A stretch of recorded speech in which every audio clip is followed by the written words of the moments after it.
Well, there are 3 shapes there, so presumably Jeremy's car made it. But let's start by seeing what changes James has made. It looks exactly the same. Is this putty? No, it's bathroom sealant. Look at the car! It's an old cabinet. I've run out of money. OK, so the interior was a home-based bodge job, but my secret weapon was the gleaming condition of my engine bay. How did you clean it? With a man. He's just spent his money on a man. You think that the Porsche judge man coming down is just going to be interested in concourse, aren't you? Yeah. I'd forgotten it was a Porsche judge. Yes. He'll be down at the old Pringle, probably. I've been thinking ahead here. Right. You haven't done that. In fact, Hammond had given his 924 sporting credentials it didn't deserve. Look at that! It's the flames! I did those, well, with a bit of help from an art college friend. You see, they're the Gulf racing colours. I've just seen the gear knob. Yes, that's quite a nice addition. I like that. Can I just explain? I spent my money in the pursuit of performance. So it's been lowered, it's on new springs, new suspension, it's on lower profile tyres. It's a track car. James! Well, it's not. No. I found it. Have you put a turbo on it? Not actually, no. Is this the turbo? No, that's that no, the no, turbo? that's Is that not. the turbo? No, Is this the none of those turbo? are the turbos. Well done. Good job you fitted the air intake. Right, let's see what Jeremy has achieved with no money. Blackboard paint. Jeremy, you plot. You're supposed to put the underseal on the bottom of the car. You know those old Capri with black bonnets? That's what I was going for. I thought I'd copy it. Right. Only I went over a bit, so I just kept going. Whereas this looks much better, obviously. How many cylinders has it got these days? 6 3/4. I'm less worried having seen yours. But laughing at each other was not a scientific measure. Our efforts had to be judged by the chairman of the judges of the famously fastidious Porsche Owners Club of Great Britain. Good morning, gentlemen. May, M-A-Y. M-A-Y. And the registration, please, Mr. May. Don't know. Could you open the tailgate for me? Is that possible? I'll have a go. Don't break it. The original door pull was missing from the car, and it's a very, very difficult component to get hold of these days, so I substituted the kitchen unit drop handle. And that, as you can see from the shape, is the rear windscreen wiper. It's just it all looks like Tipex to me, and... Yeah, well, I think that's because it is Tipex. Oh, really? And now for the big moment. Come and see this, gentlemen. James's sparkling engine bay. Very good All job. original fittings? All original, simply cleaned and polished. No fancy tricks, just elbow grease. That's what we like to see. I'm a bit worried about the originality of the colour. No, it's not an original colour. Have you ever seen the Blackbird, the SR71? Yes, yep. There you go. So not original, better. Could we just have a peek? Can you just flick the bonnet up for us? Thanks. There you go.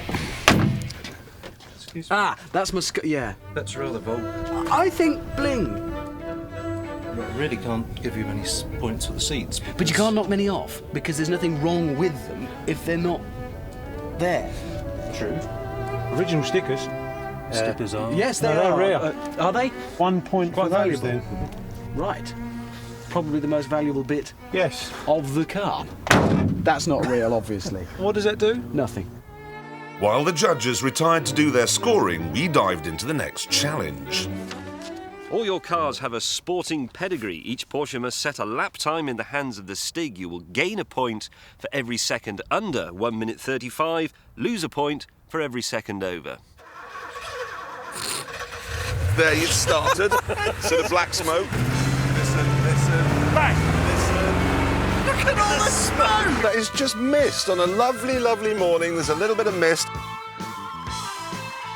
Look at that! No, it's gassing everything down there. It's stopping. Well, you're not going to hit It's it. not stopping. It's going round a corner, James. Look at it, look at it. Oh, it smokes under braking as well. Let's just ease No, back a little bit. more than that, I would say. More than that! Oh, what was the time? 1:45. What a machine. What a machine. What a stink. Let's see what yours can do then. Those second-hand tyres are really holding. Really gripping well. That's already several seconds ahead. I wonder if James's grout will hold as he hits That's a probably very 80 good miles point. an hour. Oh, bit of smoke there, James. Come on. Yeah, well, it was light, like you only have 2 cylinders less, so it was going to be a bit lighter. So it did it. 143. 143, that's faster than Jeremy. It was only 2 seconds. This is kind of everything for me. With It is. You need this to work. The wheels are smaller because I've put it on lower profile tyres, so effectively the Yeah, you get better acceleration. Exactly, better acceleration. It was making a bit of a grinding noise as it set Well, off. now there is a wheel bearing issue, and I had a choice: replace the wheel bearing or So do the suspension. So the wheel may come off. The wheel may come off and kill the Stig. So Oh, it looks good. So he's in. All of that effort. Yes. All of those low-profile tyres. yes, Slower than his. yes, but if I'd left it standard, it would have been a lot slower than a 944. James's gloating was short-lived, though. Look at what had happened to his shiny engine bay. It's not funny. It's all he had was a clean engine. Have you finished? Yep, that'll So do. get your hand off my bonnet. The next challenge is called 11s. Each driver must use his Porsche to see who can create the longest number 11 skid mark on the track. This should be a well-oiled attempt, this. Yeah. There's no shortage of oil under the bonnet. Right, let's see what he does then. OK, James. It's not bad, mate. It isn't bad, I know. You did quite well there. I've got tape measure for Grundler. Can I go down? It's 4 inches. I've never seen him do anything that Larry. That is 31 feet. Not bad. Don't tell him that. Yeah, you did about 4 inches, mate. Well done. Give up. No, it's 4 inches. That's quite good. Yeah, no, that was me the other day in a Bentley. Go! It's amazing.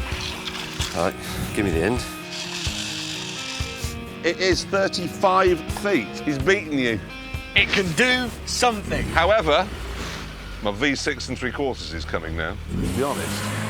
To be brutally honest, my car, with its V6 3/4 engine and an automatic gearbox, can't do smoking starts. So I'll have to be ingenious. The life remaining in that car can now be calculated in yards. Yeah, right. 3, 2, 1, let it rip. It's just driven away. Let's give him an inch. Okay, it's an inch. Use that one. Guys, That's an inch. Yeah. that wasn't my best start. No, it was got rubbish. a result. I've had a great idea. Stand back.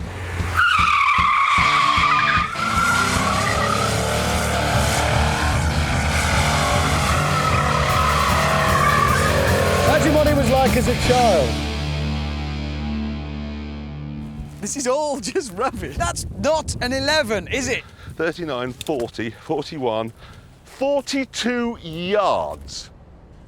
The judges would have to decide on Jeremy's Asian number 11. But in the meantime, we had our final challenge to think about. We hope you enjoyed owning your Porsches. Each of you must now sell your cars. And points will be awarded for the money you make over the £1,500 you originally spent. That's not in good shape. Yours isn't in good shape. Mine's got my But name on it. we're better off. I've got my name on it. I'm going to have to find You're a not short allowed. bloke called Richard Hammond who wants a car with no carpet. Who's going to buy it from me? Nobody.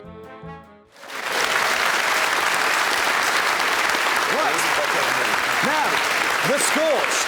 The scores, here we go. So after all of that, after the 11s and his Tibetan squiggle was disqualified, no points there. This is where we stand with the scores. James and I separated by just 2 points on 27 and 29. Then there is a bit of a gap. He's struggling. Minus 122 for Jeremy. Everything to play for here. And really, it kind of depends on how much we got when we sold the cars. So, James, how much did you sell your 944 for? £1,400. Well done. So, you lose, you lost £100, so that's 100 points off there. So that puts you on minus 73. Minus 73, so Oh, what dear. about you?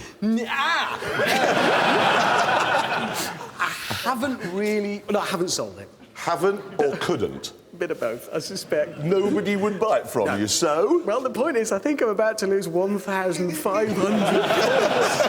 I am.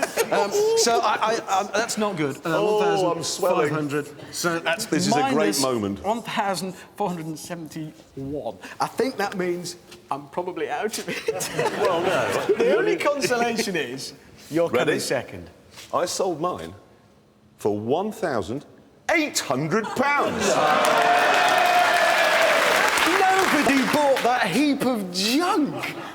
I'm sorry, I don't believe I'm you. the winner thanks to my genius. Because I realised I couldn't actually sell the car as a car, because But it barely technically it sort of wasn't anymore, so I sold it in bits. What? I sold it as spares. I got £1,200 for like the wings and the doors, and that was a bit short. So what I did, well, you're not going to believe it. Okay, are you ready for this? Ready? Yes. And I've sold these already. They're pre-sold, £600. Look! Turned your car into a living room. Yes.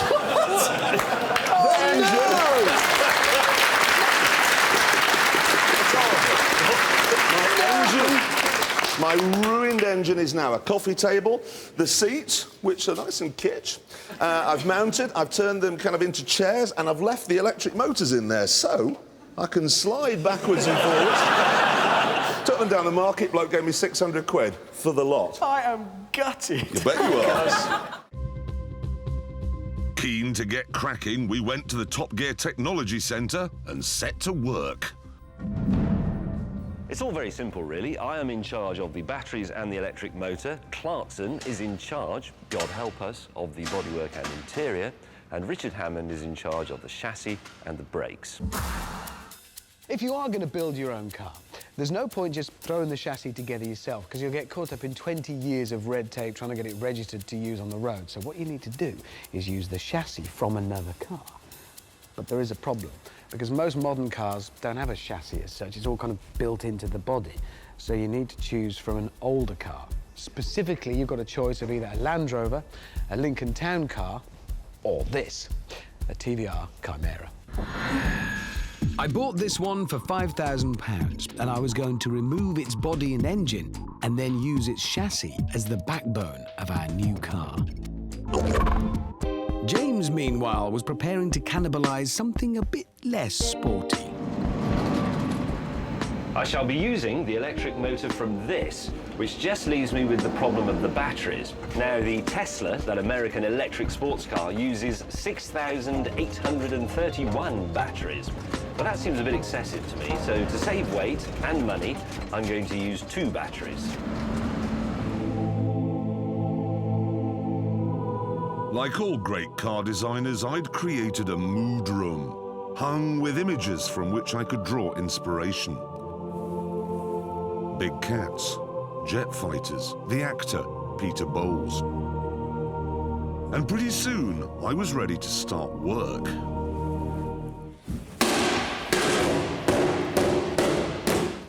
It's a lovely material to work with, aluminium, because it bends. Car makers can learn a lot from this simple system I've adopted. Ow! Ow. And there is the precious chassis. That is the basis of everything we're doing. Double.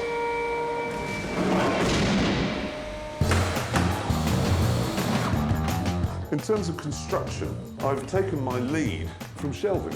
You simply get the uprights, which I've got here. There it is. Bolt goes through there. Damn it. How simple is this? One piece, another piece, bolts, holding them together. With the milk float dismembered, my power system was taking shape. So that's £100 worth of batteries, a £20 milk float motor, and what's this? See that? Is that turning round now? Don't put your finger on it. Oh, I'm going to. As long as you two keep the weight of your body and your chassis down, that'll go like a stabbed rat. Are you sure? Well, it'll be a damn sight faster than a gee-whiz. While May wired up his batteries and Hammond prepared his chassis, It's free! We're removing ancient history here. Is he? Yes? Has anyone ever done a car with a moustache? No. No.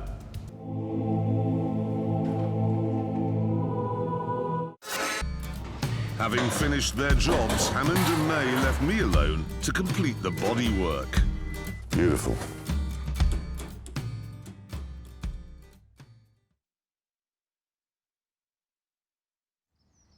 Our masterpiece was ready.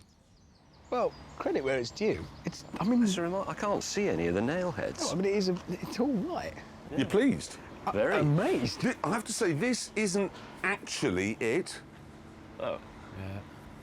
Yeah. There you go.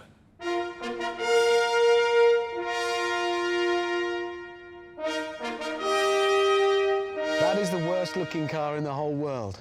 I'd rather look at one of your dingleberries. What is the matter exactly? Everything is straight. Everything is doable on your kitchen table. Jeremy, is that a section from a garage door? Yes. OK. What's more, I'd fitted a tape player and, rather brilliantly, 3 abreast seating. Who's going to sit here? You haven't given them any headroom. Well, Hammond can sit in the middle. Oh, God. Careful of my roof! You're bending my roof. It's bending my spine! You really need to change the roof. That's no good. All right, all right, all right. Back to the drawing board. Look at this. While Jeremy modified the roof, Out. Okay. Out. Hammond and I started to think about a name for our creation. I hate it when eco-cars are given a really pious name, like Intelligentsia. So we want to give it a more aggressive, like Mustang, Tiger, Leopard, Tiger. Panther, Or Vixen. Vixen. Sadly, though, Jeremy had beaten us to it. Jeff. And after some more styling tweaks, Jeff was ready for the road.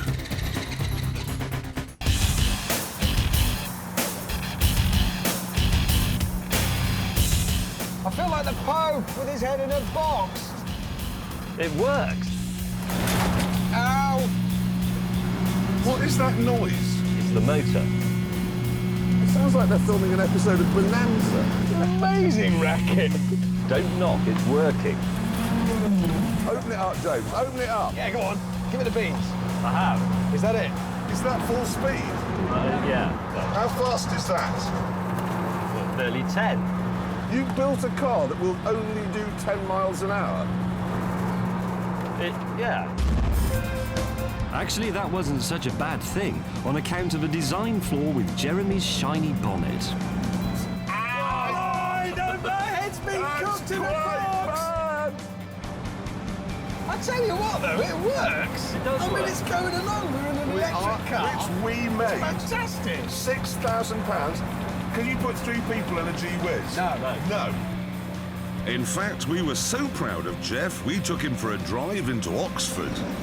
Now, you do realise Oxford loathes the motor car. Not this one. But this one will be welcome. They will think that it's the second coming. A hippie. See the happy hippies. Did you see the cyclist smiling at us? However, as we neared the city centre, James's power system started to develop some issues. I'm not going to indicate. It seems to slow it down. You're not telling me that the indicators affect the charge? There's something not quite right with the way it's wired up. I felt a definite drop in power then as I... Why did you not fit more than 2 batteries? Because I wanted to save weight. Stop picking holes in it. James, we aren't allowed to drive down this street. Yes, we are. No, we aren't. We are. We aren't. I was right. We weren't. Oh, God. Yeah, well, you're going to have to turn around. You can't. That's a dead end. Hang on, it's packed up. Oh, no. Don't tell me it's died. Sorry. Oh, what? Why is it doing that? What? Because you designed the engine. Sorry. Yeah, it's working. And there's some cyclists. James, motorcyclist. Oh, now there's a Peugeot. Sorry, mate. Motorcyclist. Sorry. Then it stopped again. Sorry. It's got a bad connection. It just cuts out. Feel silly now. Oh, there's a policeman. Every time we reversed, the motor cut out. So we had to go forwards into the buses only zone. Excuse me, Hammond. Sorry. Sorry. Having annoyed the people in the centre of Oxford, we drove on and ended up annoying the people in the outskirts of Oxford. Have we got anyone behind us? It's hard. Yes, oh yes, we have, yes. This is embarrassing. And then it got a bit more embarrassing. James, this isn't... Why are you stopping? Please, oh God. James. Why? Run out of juice. But... While James and Richard directed the traffic round Jeff, I Perfect. went in search of some electricity. Tiny, tiny, tiny bit of left. That'll do. You've That'll got room do. on the left, you're fine. Nobody in. Wait. Just go back a little bit. I thought everybody was unemployed. So it's left a bit. A bit more. No, left. That's right. This will be an old people's home. They won't have electricity. Guys, we're going to have to get the electricity from this side of the road. Nobody is in there. Okay. Thank you. Sorry, everybody. You are so kind. When you run out of fuel in the future, this will be your life. Undoing spaghetti. We're in. There, that works. Sorry. Please. James, how long does it take to charge an electric car? Well, to charge it fully would take a good 6 or 7 hours, but I think in 2 hours. Well, 6 or 7 hours. My arm's aching already. Those are the facts of battery-powered cars. We know that. Still, much to the relief of everyone, Jeff was eventually ready to go. Let's see. Yes! Sadly, though, he was just as slow as before. James, you're being overtaken by children. A lot of children coming past. Bicycle coming by. With 2 people on there. Bicycle coming by. On balance, we thought it best to leave Oxford and get back to the Top Gear Technology Centre. But then James took a wrong turning. Left there. What? With terrible consequences. James, this is the A34. Oh, God! This is a road with a speed limit of 70 miles per hour. A lot of traffic now. Can you drive with the hazards on? Yeah, but it might slow us down a bit. Oh my God. James, get off the dual carriageway. Right, that sign says motorway 6. I don't want to go on a motorway. Don't go on a James, Is do there a not. junction before that? Look at the traffic jam. I can't, it's too Look at embarrassing. the traffic jam. I can't, it's too embarrassing. behind I've got us. my head in a plastic box and everyone can see me. Do you know what we've done? We've made something worse than a gee whiz. Don't say that. Well, we have. I disagree. It's slower. Yes. He's being cooked. Yes. It's rubbish.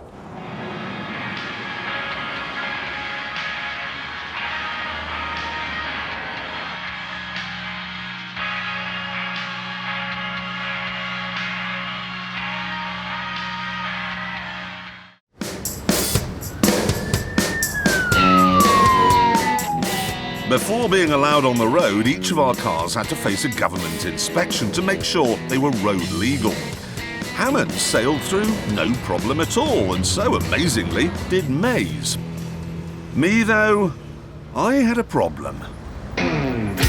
For some extraordinary reason, the rules say you can't drive a 46-foot car on the public highway, so I had to do some surgery. I've had to loft 7 feet out of the middle, which has affected rear legroom a little bit, but it is now quite nippy, because it's only 8 feet longer than a bus. For my pickup, I had to go to a hotel in Chelsea to collect a Brit nominee called Lamar. Hello. Mr. Lamar. Oh, yes. My name's May. I'm your chauffeur for the day. How do you do? This is your car. It's an Alfa Saab. Meanwhile, I'd been sent to EMI Records in West London. It's just got a bit dented. First of all, polish it out. Everyone's a critic. And my VIP pickup was R&B star Jamelia. Oh my God. Okay, no expense spent. Whilst Hammond got the glamorous singer, I had to pick up a fat man. Oh, God. Chris Moyle from Radio 1. This is your luxury limousine transportation? Not what I had in mind.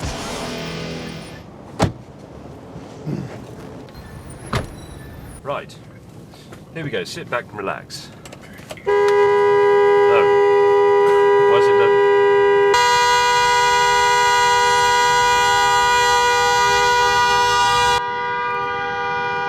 OK, if you'd like to step in, that would be great, and we'll get off. What?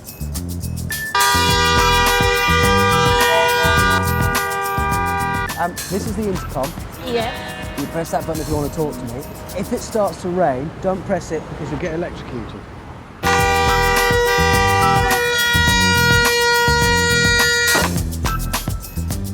Eventually, though, all our passengers were on board and we were ready. Are you comfortable? No. Good God. We were all now heading for Earl's Court. The Brits is one of the biggest nights in the showbiz calendar, with most celebs hoping to look impressive by arriving in a big, shiny German car. We were going to show them the error of their ways. It's better than an Audi. This will get you noticed. Now, I've chosen this route to demonstrate the brilliance of my car. Meanwhile, in the Alphard, Lamar was riveted by James's conversation.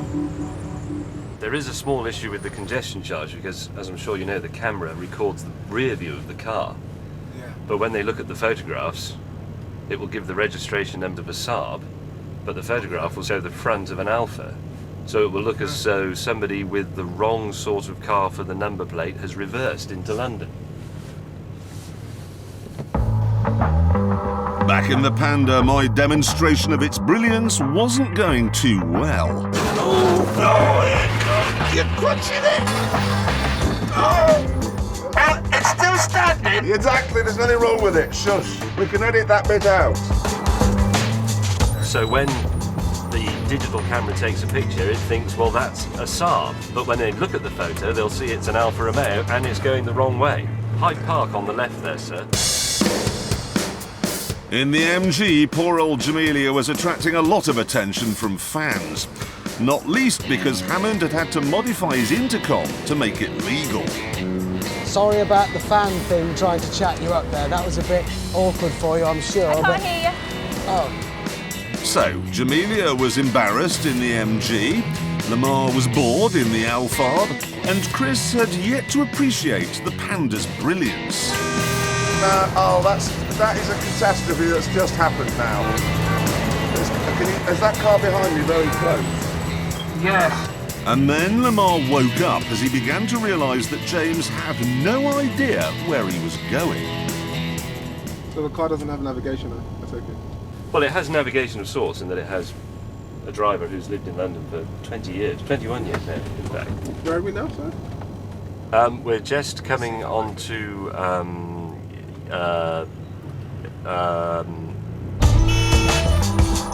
To distract Chris from the fact that we were almost constantly stuck, I engaged him in some musical small talk. I once went to Earl's Court in 1976, saw Bad Company there. Simon Kirk, he did a drum solo like you wouldn't believe. It was now 6 o'clock. Lamar was supposed to be at the Brits in half an hour and James was miles away, stuck in the side streets of central London. Actually, if you don't mind, sir, this is sort of where I need your help. Okay. Because the reason this car will go round these very small corners is because you can steer it from both ends, but I'm afraid I'd have to ask you to sit in the Alfa Romeo and steer.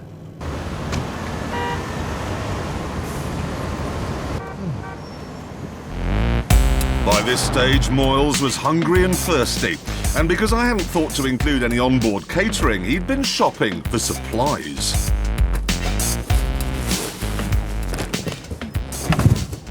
What was that? I was getting on my seat. Oh, so I thought someone had run into us. Turn left. Right. Left? Your left. My left. Yeah. That's it, that's perfect. You see, Yeah. straight round that very tight bend. You see, now a normal limousine wouldn't go round like that, would it? Let's do another one. Hard left, sir. Okay, so this the whole thing is not. You need to straighten up a bit, so we're crabbing rather Well, I badly. can't because the whole, your wheel thing is a bit. Jamelia was closer to Earl's Court than Lamar, but no happier.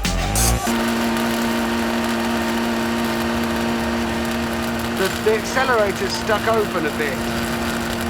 But if you think about it, I had to link it to the back of the car. It's hydrogas suspension and the clutch and the brakes, all of it. Oh, hang on.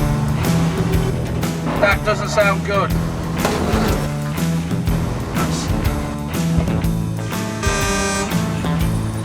Oh, sorry. Road closed. I'm going to go right. And then it got worse. That's not gone well, has it? Where are you going? You're going that way. Right. Sorry. Oh my God! Richard, you're the worst driver! Sorry. That's the famous Harrods department store on the left. Earlier when I was talking about circles, yeah. So I mean, Harrods, seen it twice. Don't really need to see it a third time. The bus couldn't back up and I was stuck on a double mini roundabout. I can't make this turn, Chris, at all. Where are you going? Oh, sorry. Thank you. There, we're clear. Right. Earl's Court was now just minutes away. What was that noise? At the Brits, the world's media were waiting for Jamelia's arrival. I still don't think you appreciate the complexity of linking up a rear-engine car when you've stretched it. Please, Richard, just let me get out of here! No, red carpet it is for you. I'm so embarrassed! And she wasn't too pleased with my clever exit solution. Now on the other side! On the other side! Sorry about the ladder thing, the steps weren't ideal. Whilst Jamelia regained her composure, I checked on the others. Jeremy, how you doing? Not well. It's what? It's in two pieces on the Lily Road. It's broken in half. I'm sorry not to be more supportive. Sorry, Chris.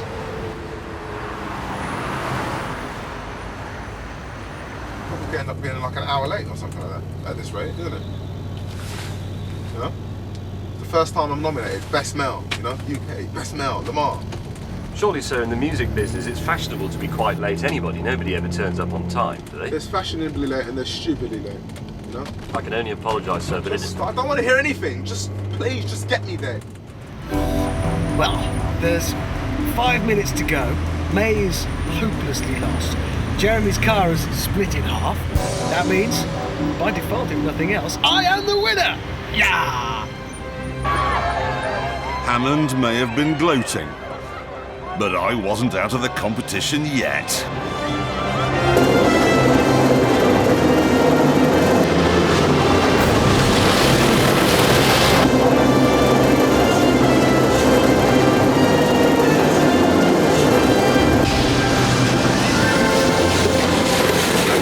What time do the awards start?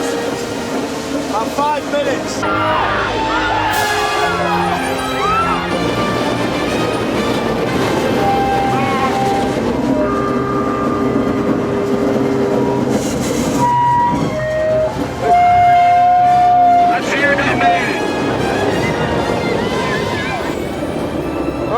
Wait.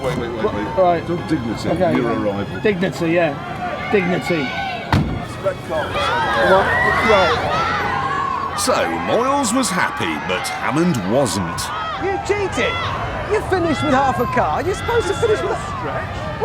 I got the man here. Meanwhile, in a car somewhere nowhere near Earl's Court, Lamar, acknowledged as one of the gentlemen of pop, had had enough. Strictly speaking, it's left, but I think if we go right, I can go round the back. What do you mean, right? Well... Right, why? You just said, no, listen, you just said go left, right? Well, most people would go left, sir. So why don't we just follow what most people do? Because I think if we go right... No, are you doing this intentionally now? This section is just stupid. This is just... Are you a jerk? No, this is what have you come to mess up my day? You've picked me up, you've driven me round and round in circles in London, been past Harrods 1,100 times now. Left, you're telling me to go right. I'm not taking this anymore. Just open this damn door. I think it... Find out loud. Stupid door doesn't go. I have it. Get it.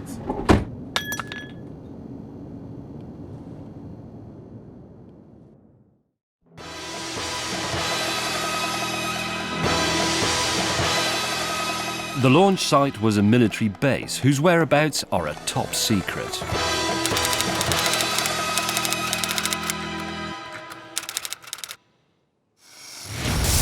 The build began, and soon the main fuel tank was assembled and attached to the launch pad, together with the solid rocket boosters.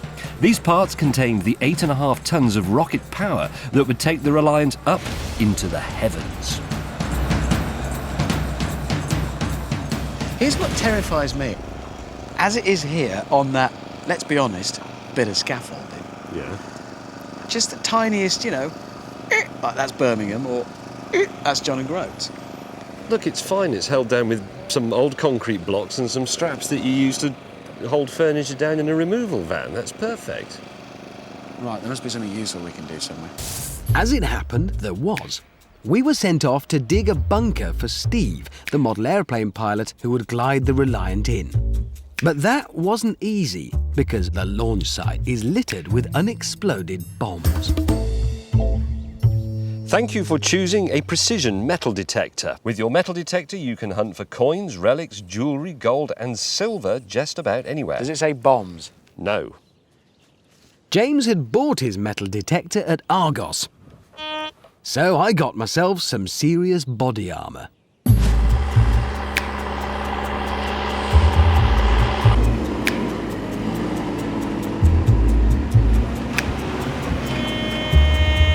You found my JCB? I've just worked out something, though, from this. It only works down to a depth of about 3 inches. As it turned out, it all went rather well. In the main. Look what he's done! You Philistine! Finally, our bunker was finished. So that's it then. Good. With Steve now fully protected, we went back to the launch site, where there was good news. Bang on time for its date with Destiny, the Reliant Robin had arrived.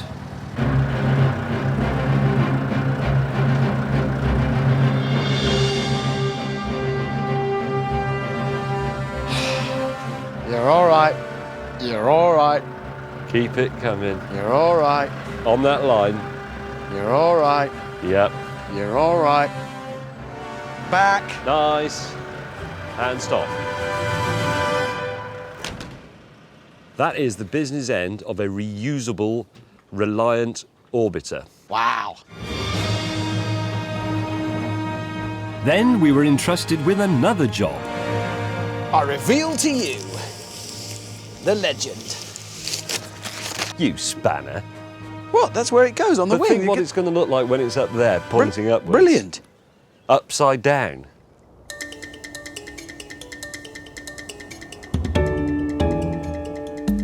As night fell, the most delicate and risky part of the operation began. Attaching the Reliant space orbiter to the rockets and fuel tank. Not kidding, this bit is genuinely very scary because as they're mounting it up, and it's quite complicated, all the linkages, if the shuttle clonks it and bends any of the release mechanisms, it won't come off, and then the shuttle and the tank will come down. Yeah. Should we go over and help? I think not.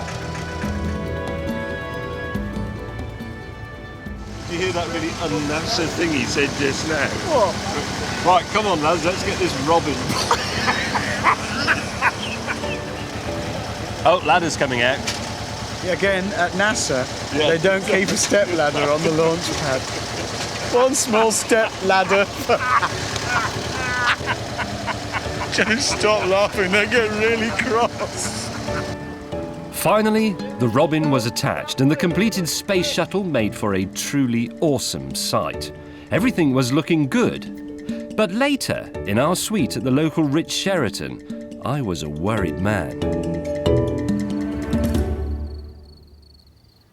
Hammond, What? what do you think the chances are of it actually working? It'll work. It's just that, you know, when we do these big things, they usually end in some sort of massive disaster. I'd quite like this one to work.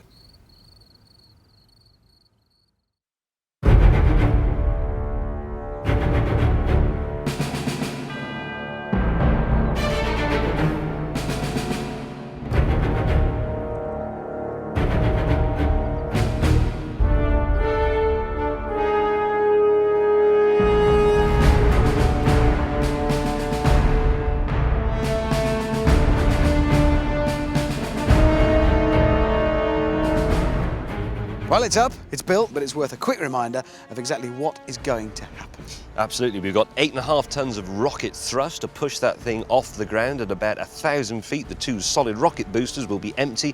They will fall away and come down on parachutes, doing about 100 miles an hour then. Yeah, it'll continue accelerating to about 140. Then at about 3,000 feet, the orbiter itself will detach from the main body. That's when Steve, the pilot, takes control. It's his job to glide it in. He has the option of firing 3 rockets to extend that glide. He'll then put it down on the deck on the landing strip and prove that it's a reusable craft. Yeah. Of course, all that we've just said is just words. Words, Because yep. to be honest, who knows? The last few hours were taken up with final preparations, and with such an ambitious project as this, the complexity of the onboard systems was simply staggering. Each electronic component had to talk to every other electronic component at exactly the right time.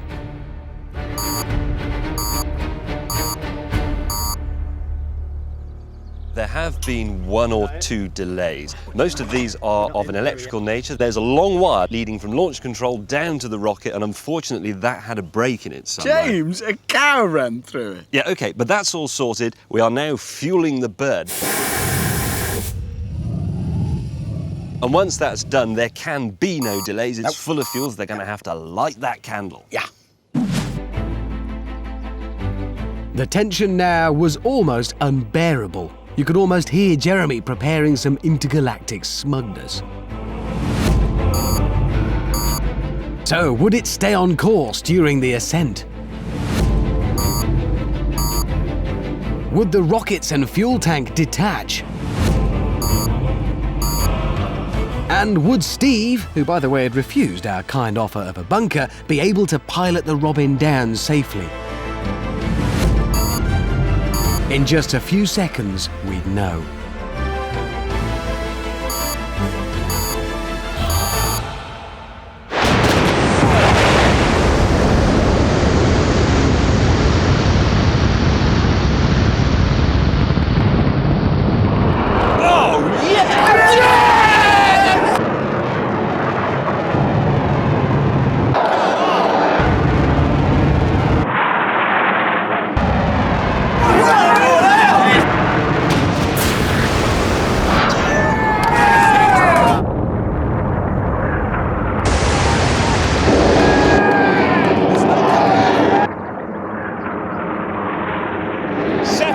Separate!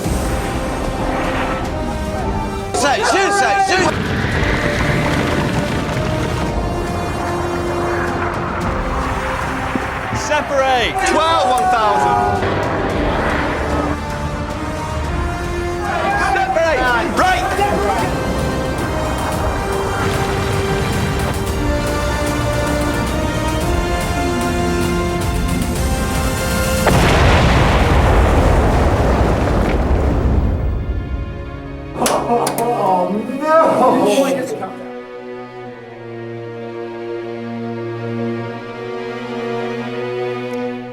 That's why.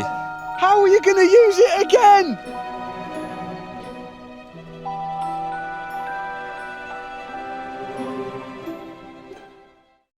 Behind these doors, we had created a masterpiece.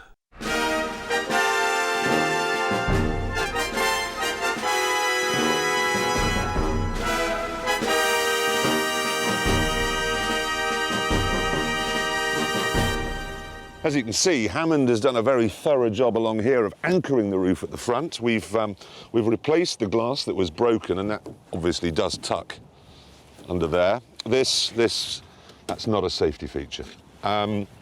There's James's folding arrangement that gets it all down, but it's the back where we're really pleased, because what we've done is we've cut the tailgate in half, so you come back with heavy shopping, you undo all these, takes no more than 5 or 10 minutes, and then we've hinged it here so you can pull the whole thing open and load up the boot. I mean, yes, there are 1 or 2 rough edges here, for example, but on the whole, we are very proud of it.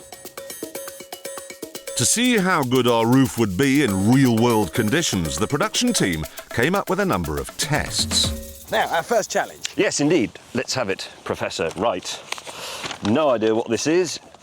Challenge 1. You must drive the car with the roof up at a speed of 100 miles per hour without anything breaking or falling off. Okay. Well, it won't. Good. Good. Obviously, we couldn't do this on the road, so we went to the Millbrook Proving Ground in Bedfordshire, where there's a 2-mile banked circuit. It's been nice, chaps, working with you. Normally, I wouldn't wear a helmet for this. No, but on this occasion... Today, though, I am. Are you ready, boys? Yeah, braced and ready. Here we go! Do it! 35, 36 miles an hour. There's a bit of a draft here from these windows, and we may have to look at that. Things were going well until we blasted past the 50-mile-an-hour barrier. Guys, what? Are issues happening back here? What's it? Oh no! Your stitching is rubbish! No. It's fine, keep going. It's your stitching has let it I down. can see the Well, that's blade. because your stitching came apart. No, no! Uh-oh, what was that? What's that? It's all collapsed at the back. It's overhead. It's still on. My head's holding it up. That's fine. Just stay where you are. 65, 66, Here we go, here we 69. go. Yes! Hey! Speed limit. Property. She's breaking up. She's breaking up. Come on, you useless piece of junk. I am now part of it. I'm structurally integral to the room. It's really not good back here. 96. It's not good. It's not good at all. 97. It's There's a lot of movement. It's 100 miles an hour. I'm easing her down now. I'm easing her down. So we'd survived that, just, and Richard and I decided to get the roof down. James said this would take but a moment. Surely if we... Now where does that go? Isn't... It's neatness we can work. See, from a distance, it actually looks quite good. From back here, look at that! Look at that! This isn't its best side though, because you've got the hinges on. It looks better from the other side. Righto, next challenge. You must now go to Woburn Abbey Safari Park and drive your convertible through the wild animal enclosures. Righto. Fine. But there are lions. You don't want to worry about the lions anyway, it's the monkeys you've got to worry about. What? Have you seen a lion? Massive pointy teeth. Yeah. Monkeys, they don't scare me. I'll do, because they're Barbary ape monkeys and they're really, really vicious. They've got really, really, really vicious teeth. All right, put it this way. If you were to be locked in a phone box for half an hour with A, a monkey, or B, a lion... Exactly. There you go. What would you go for? The lion. What? No, because monkeys in confined spaces, those Barbary monkeys, they panic and they get really incredibly violent. I just love the way that James thinks that monkeys are in some way the greatest peril we're facing in the next hour of our lives. Normally, Woburn does not allow convertibles into its dangerous animal enclosures, but they were so impressed with the structural integrity of ours, they made an exception. coming to some big gates. I'm scared. Look, it's like Jurassic Oh, shall I film it? It is Jurassic Park. Please keep your doors and windows closed and under no circumstances going in a homemade convertible Renault Espace. These animals may bite! The African lion, 6 tons of muscle and teeth.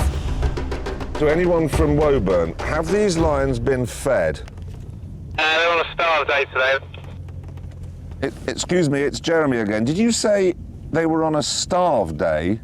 Yeah, we feed them twice a week, which is more similar to the feeding regime they'd have in the wild. So when did they last eat? 2 days ago.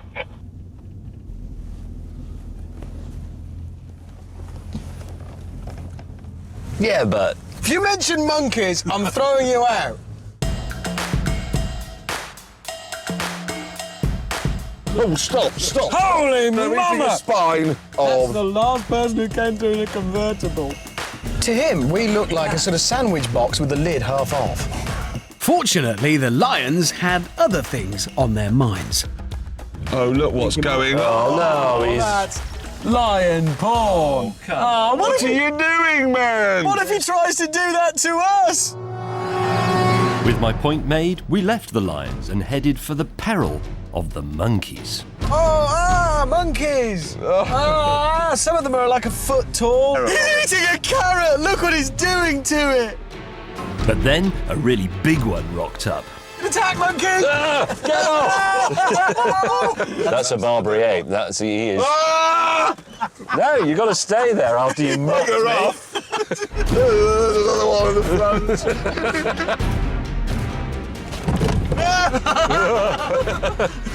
Please, can we go? We had to leave with our roof mascots still in place because it was time for our final challenge. Modern convertibles are capable of driving through automated car wash machines. You must now do the same with your car.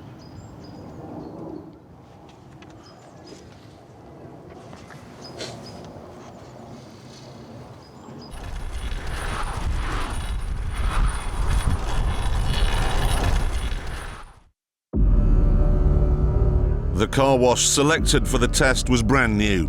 It had cost the owner £1 million and featured the latest technology to deliver the cleaning power of a Category 5 Hurricane.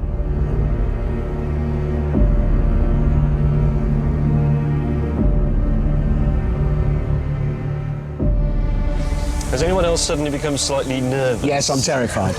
No, I'm scared. It is quite cold this evening as well, isn't it? Yeah. It's already freezing. Let's have the heater on a bit. Yeah. Oh, here we go. I'm not nervous. No, I'm not nervous. It's fine. It'll be good. It'll just, flap around a bit. My confidence is waning. I'm dry. Yeah. There's a light mist coming into the car. No, that's just Look. condensation. No, it's a bit of mist through the gap, but that's fine. I'm dry still. I'm wet now. I've suddenly got a bad feeling about this. There's a great big roller coming up the window. It's going to hit the roof, isn't it? You're right. Oh, my God. Get out! It's going to hit us. I'm getting the rest of the door locks on. Get out! I can't get out. Get out of this side. I'm out. Run, man. I can't. You have to go through there. See a bloody thing. Just get out. Just get out. I'm going to go somewhere. Keep running. Run. Over there.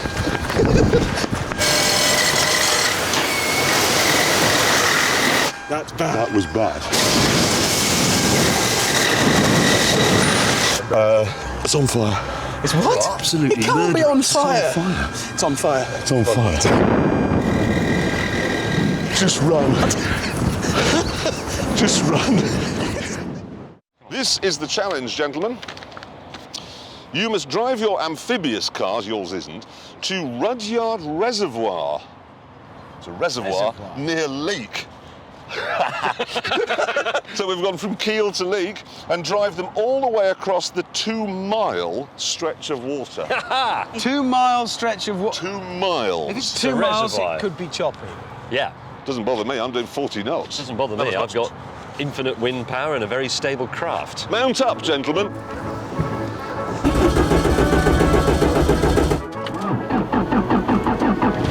Oh, yeah.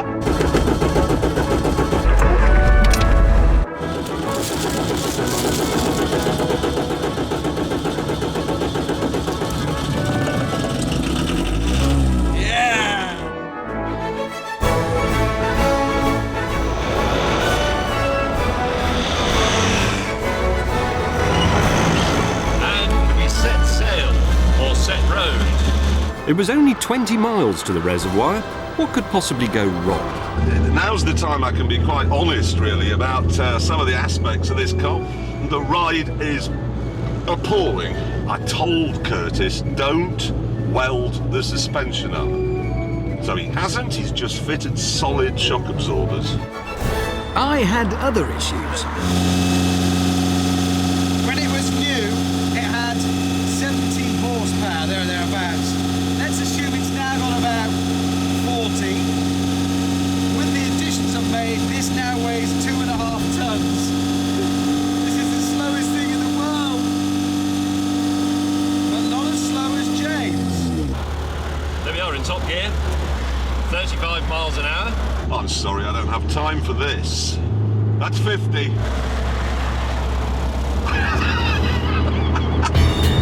In the traditional spirit of Top Gear comradeship, we left James behind. Jeremy appears to be having quite a bouncy ride.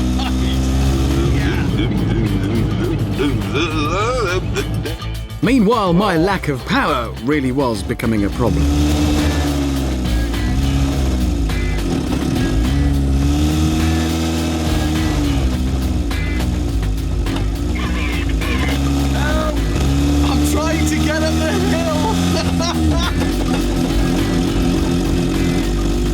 I just went under a very low telephone cable there, so I suspect James could easily plunge the whole of Stoke-on-Trent into the Middle Ages. To miss overhead obstacles, James had lowered his mast, but this was cheating, and soon he was punished with engine failure. The other problem is I can't actually open the bonnet because I've had to seal it in an attempt to keep it floating without the nose going down. I didn't tell the others this because I didn't want them to mock me. Meanwhile, back at the convoy... No! Not now. Wait, I've died! Goodbye. No, come on!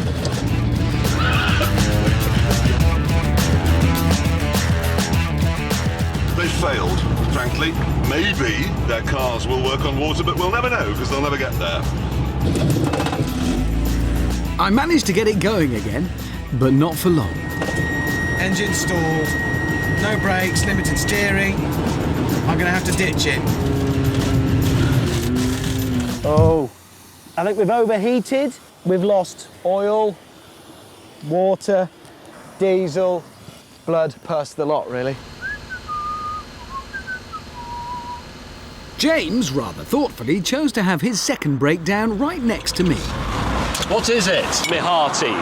Engine issues. Yes. That's the front. Yes. The radiator is sort of there, but then it goes down a bit further and there's the grills and... I'm beginning to understand. And then what it. we've done is... There's no cooling at all. Yeah. So I've made these buoyancy aids that are around here, made out of this foam, but I've also done it under the front, and I think it's blocked the radiator. Right, we've both done the same thing because we're stupid. So we each had a cup of tea and waited for the engines to cool. Soon the damper van was as good as new. It's fine, it's fine.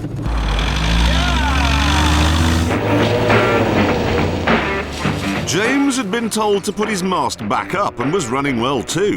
And so in Newcastle under Lyme, our convoy regrouped.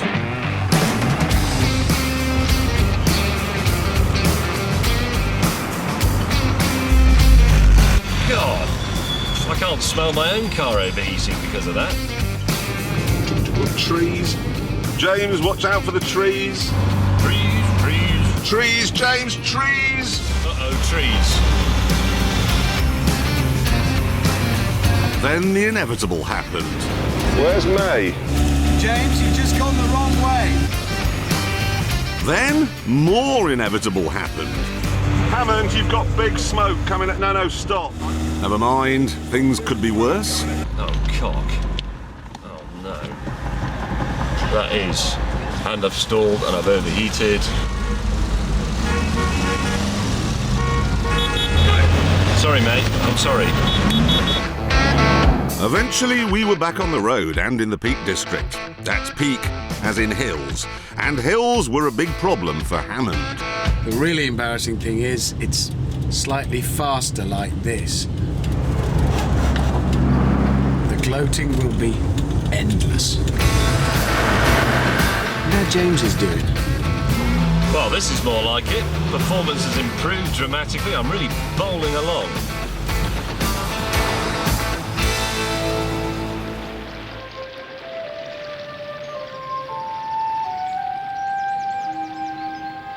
Finally, Hammond and I arrived at the reservoir. Now, while we're waiting for James, I should explain it's March. It's the coldest March for 20 years because of global warming. And that means the water into which we shall be driving is, well, how would you... I'll tell you. The big question was, which would arrive first, summer or James May? Where is he? I don't know. I mean, he's got to show up at some time. You can just see the mast. It's just the mast. Just look at it. Have you had a few problems? No, I just had to make a bit of a detour. Low bridge, you know, mast. Where's he going? Watch this. Brace, brace.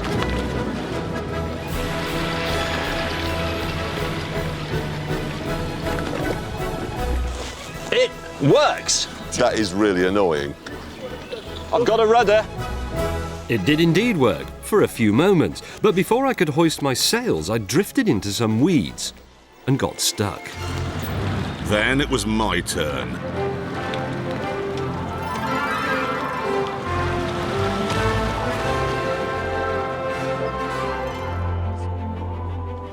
Life jacket! I was grateful when I saw the waterline I'd insisted on only having one engine. Can you give me a tow before you sink? No, I can't give you a tow. I'm leaking. I, however, was about to launch into a world of issues. Righto. I'd bolted my propeller to the flywheel. There goes. And as I drove in, it hit the ramp and broke. So I was in the water with no drive, but that was the least of my problems. Oh no, it's sinking.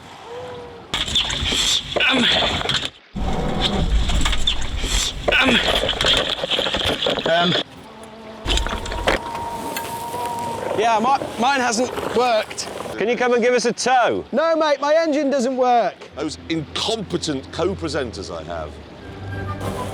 With James still in the weeds and Hammond going down fast, I opened the taps on my outboard and went for a test drive. Yeah. Oh yeah. This is nice.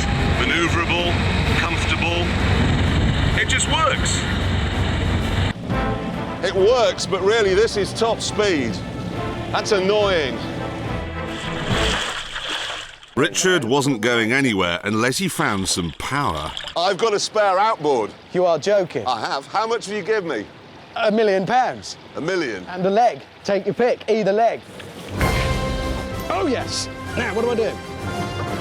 Oh, God. So could he get the engine on and working before his damper van sank? How do I start it? Could he make it to the other side of the lake? Oh. Please. Could James? By this stage, he'd got his sails up. He was out of the weeds and underway. Just. Ow! Mind you, he was going faster than Hammond. Yes!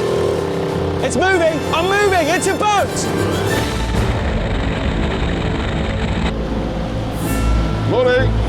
Finally, we were off. 2 miles. Frankly, I've won this. Come on, baby! Come on, wind.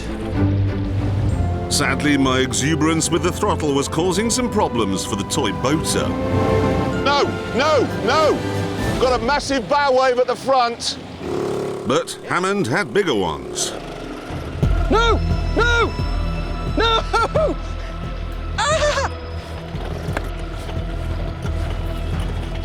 Yes! Come on, baby. Oh. This is the moment. Look, it's the Titanic moment. Look. It's going. It's going. Oh, oh no. Oh no. Hammond, how much? For what?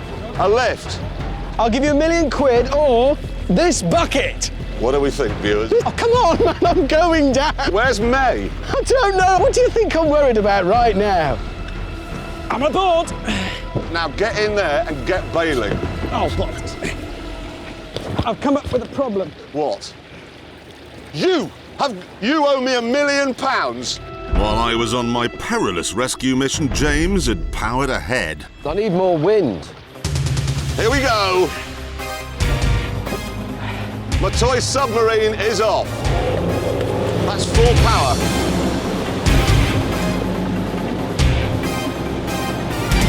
It's working. It's not working. No. Hang on. It's slow but certain and I'm not sinking. Even though we were racing someone travelling at the slowest speed ever recorded by man, Oh, come on. Jeremy still insisted on going at full tilt. Rise! Rise, toy boater! It's coming over the side! And boats don't do emergency stops. Jeremy! We're going in! Relax! Our bailing session meant the tortoise was catching up. I can see the finish line. It's about, I don't know, a couple of 100 yards away. Or about 4.5 hours. So this was it, the final assault. Coming in hot. We're nearly there! Come on, you bitch. I'm gonna make it! I just had to turn round the pontoon and park. But I turned too hard and too fast. That was a mistake. You may have just overcooked it. Richard! Richard!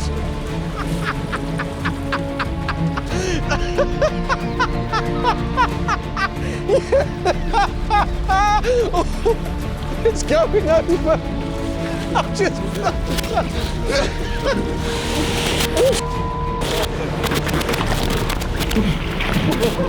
That's pretty cold.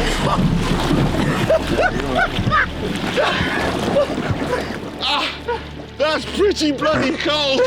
I can't believe it. 2 miles. And it goes now. No. No. No. HMS Clarkson has capsized by the sounds of things. That is fantastic. Oh, yeah. Well, it was a good idea. It had only one major flaw. What? So, with my heart singing, it was time to show the world that a new era in motorhoming had begun. We roll. There we go.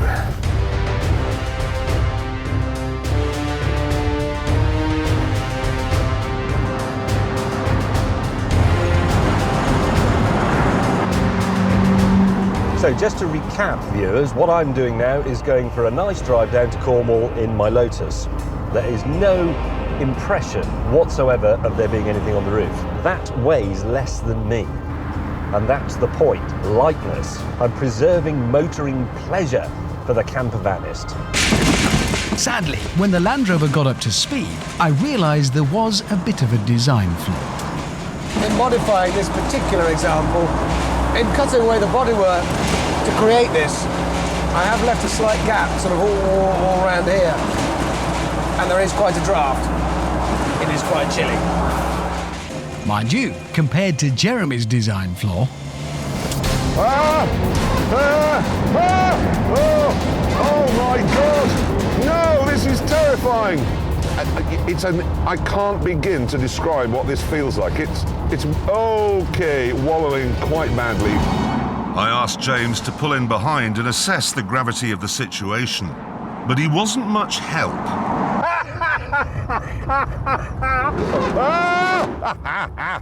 And to be honest, nor was Hammond.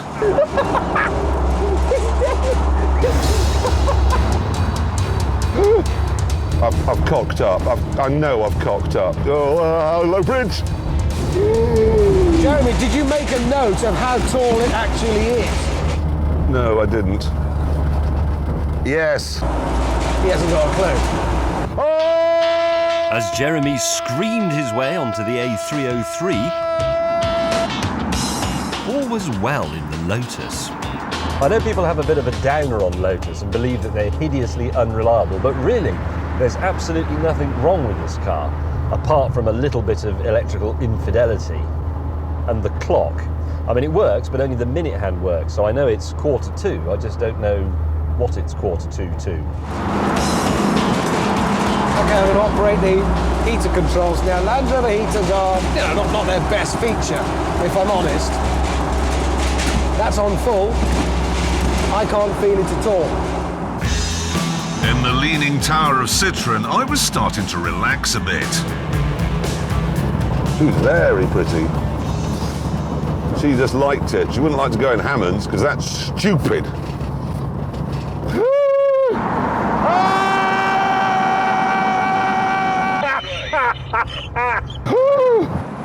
Jeremy, can I just say, this is the biggest entertainment I've had on a road journey in my whole life. It's absolutely hilarious. It wasn't hilarious, though, and since Hammond's cottage was now suffering from subsidence, we pulled in for some bodging. Hammond? Yeah? We've done 20 miles. Oh, so yeah, this I know. way, we'll have to stop 9 times to rebuild your shed before we get there. In a matter of moments, I'd mended the Citroën's trellic attachment. The problem was the air was hitting this massive slab here, forcing the whole car back and lifting the front wheels off the ground. So I've taken out this window.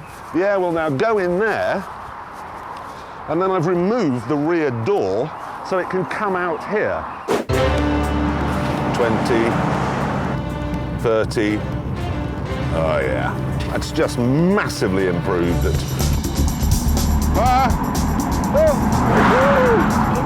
No, it's made no difference.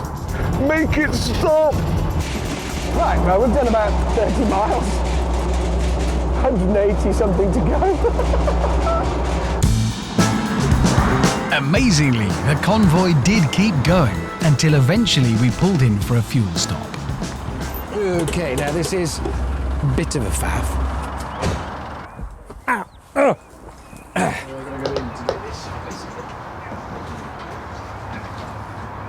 Hammond? Yes? I may have made a mistake. Where? Well, I added this escape chute so that I can go from my aeroplane fuselage into the back seat of the car. Yes. Which is here. It's very good. But I've covered up the filler flap. Oh my God, Jeremy, no! What? Seriously, you're going to hit it. Yeah, that's quite close. Yeah, but unlike your two cars, ready?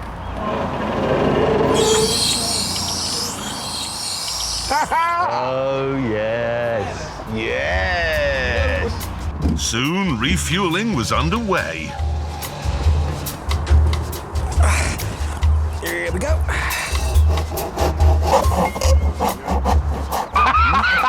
Go away. That's an all new. I've never seen a lockable fuel filler cap where you need to saw. It's very secure. Refueling over, we headed on our way. And several perilous miles later, we finally reached Cornwall. Hold F, that's where we're going. Ooh, I've got all the excitement you get as a kid on a family holiday, winding round little roads, the odd glimpse of the sea. Been on the go now pretty much 7 hours. Could have flown to New York in that time. But then, oh no, I've got a warning light. Guys, I've got a warning light on the dashboard. It says stop. As you'd expect, the happy campers chose to ignore my distress signal. Oh yeah, that looks a suitable holiday destination. I think so. Holy moly! What manner of terrible thing has happened under my bonnet? It's actually had diarrhea, is what's happened here. At the campsite, I settled down to watch Hammond's creation take shape.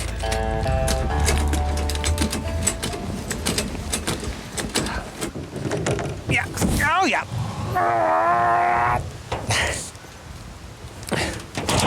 Ow! I'm brave. Do you want some help?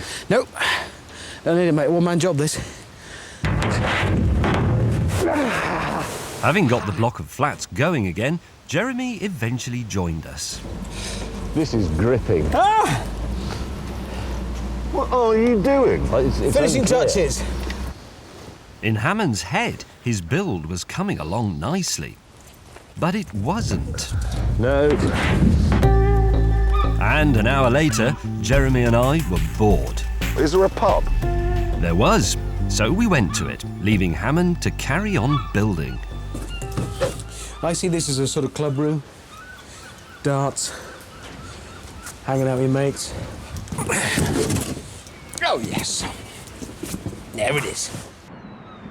Shall we order Hammond something? I'm thinking of the beer-battered fishes, pea puree, tartar sauce and real chip. Don't like beer, I don't like better, I don't like fish. He doesn't like fish. He doesn't eat fish. He doesn't fish, No. I know he doesn't eat fish. He might eat a free-range egg. Back at base, the wind was getting up.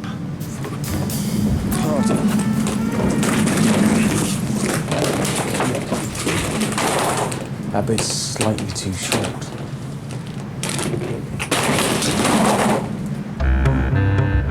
When we got back from the pub, Hammond was still going. Is this his motorhome? I don't believe that. That is outrageous. Come in, dude, come in. This is the bed. Forms essential. Yeah, Sorry, that can happen. sorry. I'll give you a quick squiz round if you like. Yeah, sure. This is the library here. Then, thank you. So you've got a library? Library. This is the dining room, waiting dining room furniture. Bloody In Lord. here, this. Oh, mind that. Yeah. Sorry. What's in here? That's huge. Actually, that's bedroom. That's a child's bedroom. Look, this is my What's living room. this? This is lovely. Look at this. See? He's got an ancestral portrait. Yes, I have a great uncle. Great uncle Tall there. Just a minute. This is great uncle yourself. Yeah. Let's have a look. With the very lengthy tour over, it was time to get some sleep.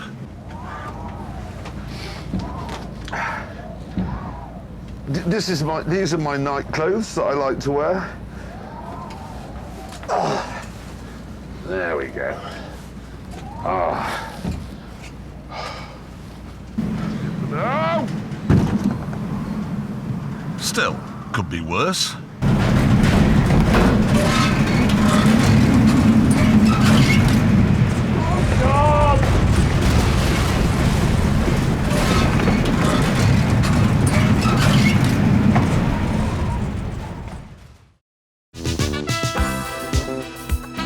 Yes, it's the caravan.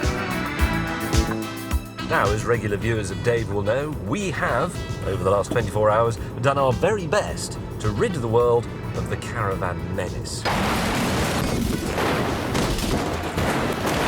think there's one more, actually.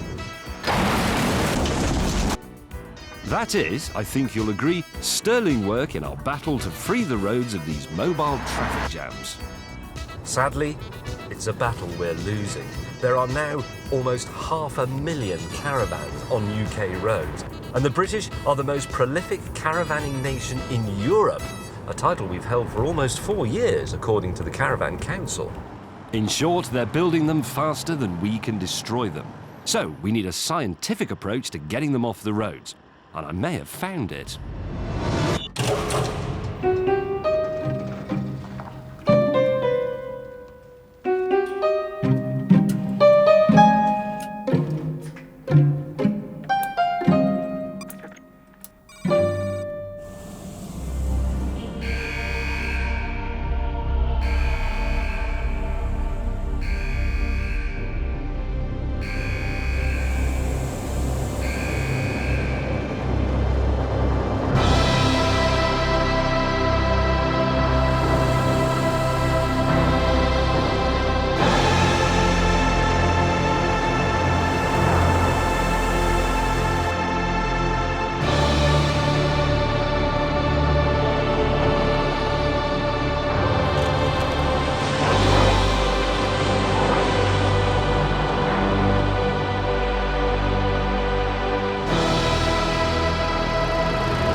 witnessing here, viewers, is the maiden voyage of the world's first caravan airship, and I believe this is the solution to all our problems. There are only two ways to go caravanning. You can have your 2-litre diesel, tow your caravan, obscure the view of all the people you're annoying, or you can bring it up here. Everybody wins. Driving is more fun, caravanning is more exciting. However, as with all cutting-edge engineering projects, there are teething problems. Normally, you drive along with your caravan and your car, and when you get to your caravan site, you have a car to use. Now, I don't, of course, so I need somebody to take the car to the caravan site for me. And for that, I'm calling on my old caravan-destroying mate, Mr. Richard Hammond. Yes, and because it doesn't have to lug the caravan around, it can be a nice car.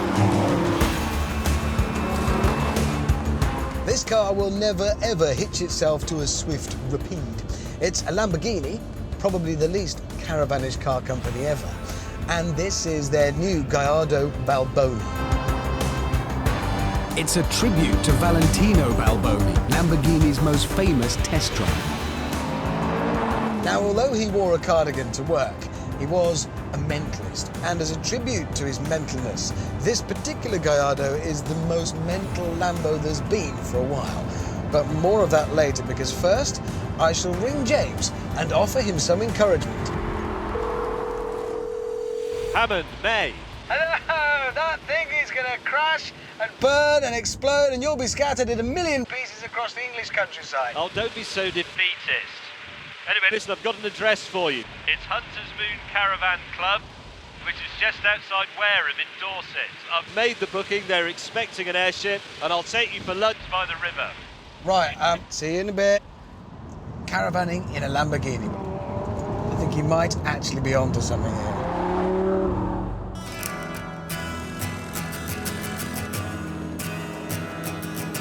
Well, let me tell you a bit about the caravan airship. It's 125 feet long, 110,000 cubic feet of hot air holding it up. And it's a very, very ingenious solution because all the caravan attachments are still here. Instruments flip up out of the table. The gas burners go where the cooker would be and can be used for cooking. The beds fit where I'm sitting here. It is still a caravan, it's just a flying caravan. You float in the infinite blue. It's superb. Meanwhile, on the ground, this was turning into the best drive to a caravan site ever. According to Top Gear research, 37% of caravanners enjoy wife swapping. Well, think what's going to happen when the keys to this baby come out of the pot. Oh, yeah. Now, as I was saying, because this is a tribute to their looniest test driver, Lambo have ditched the usual four-wheel drive for a Gallardo and gone back to the old hairy-chested rear-wheel drive. That makes it 120 kilograms lighter. Ordinary steel brakes instead of carbon ceramic fancy ones. It's Lamborghini's punk album. Oh, hello. You're alive! How are you? I'm very well. How's it going? Pretty good. Slight issue on the horizon, though. What? It's not the fastest aircraft in the world. How not quick is it? Well, top speed's about 17. 70 miles an hour is not bad. In a straight line. No, mate. No. 17 miles an hour. Oh, God. But look, I think Dorset might be a bit fast, so I've got a new address for you. You ready? What, another address? Dale Acres Caravan Club site. That's in Kent. Kent? Probably not my first choice of caravanning destination. I know, but it's not miles from here, mate. I'll buy you an ice cream. I'll see you there. Right, campsite number 2. Here we come.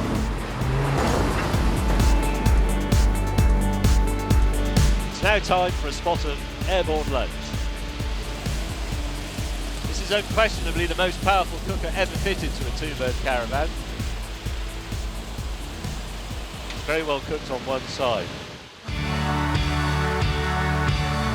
Okay, another B road through another village. Somewhere. It's all part of the adventure of caravanning. Back to the Balboni. The thing is, the basicness just makes it better to drive. The steering feels so much quicker because there's no four-wheel drive in the way. And this gear change, the manual box, it just feels... It's like shaking hands with an old friend. The only thing that isn't basic is price. Because weirdly, this stripped out, strictly functional Gallardo costs £163,000, which is 18 grand dearer than the ordinary four-wheel drive one. So maybe less really is more.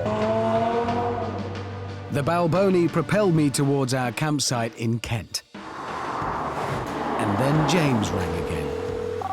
Hello?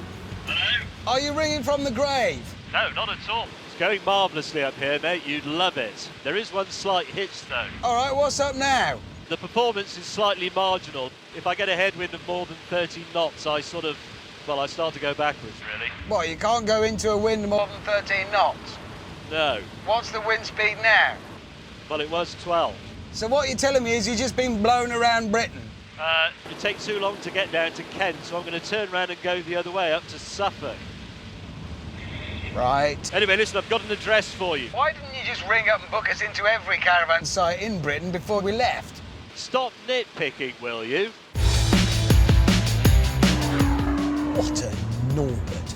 If this airship caravanning scheme of his catches on, what we'll have is the skies full of airships crashing into each other whenever the wind gets up, and then the roads full of cars crashing into each other because they have to keep turning round. OK, campsite number 3.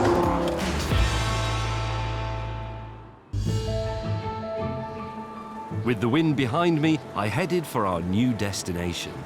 Good morning, Caravan Club. Chris speaking. How can I help? Oh, hi. I was wondering if there were any pitches available at the White House Beach Club this afternoon, please. What's your surname? May, M-A-Y. Could I just ask if you have facilities for people arriving by airship? By airship? Right, okay. Are you actually a member of the Caravan Club?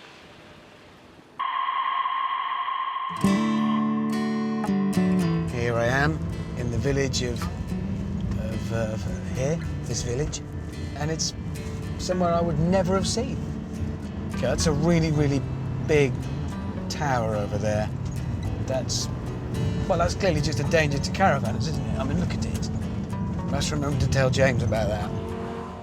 As it turned out, at that moment, James had more than a tower to worry about. Mayday, mayday, mayday. Norwich Golf, Papa Golf, I am about to enter your airspace. Golf Tango Oscar Papa Golf Norwich, you are entering an area of intense aerial activity at the moment. It is imperative that you remain clear, well clear. Norwich Golf, Papa Golf, sorry, cannot comply, have no control over airship owing to wind conditions. Tango Oscar Papa Golf, remain well clear. Norwich cannot comply. Papa Golf, you have traffic left, 11 o'clock, range of half a mile, fast moving, similar left. Roger, have visual Golf, Papa Golf. Golf Papa Golf, further traffic in your right, 3 o'clock, right left. Cock.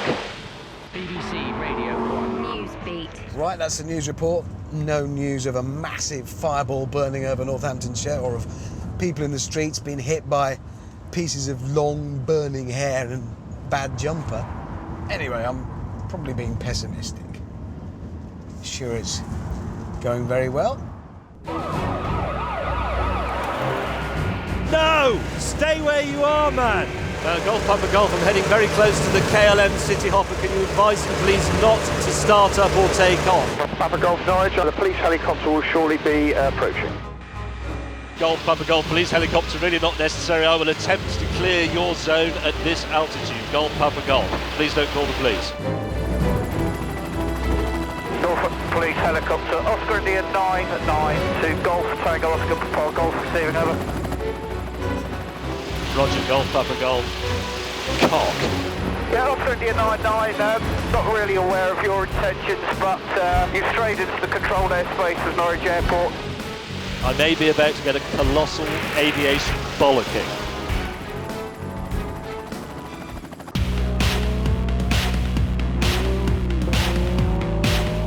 Suffolk, popular holiday destination.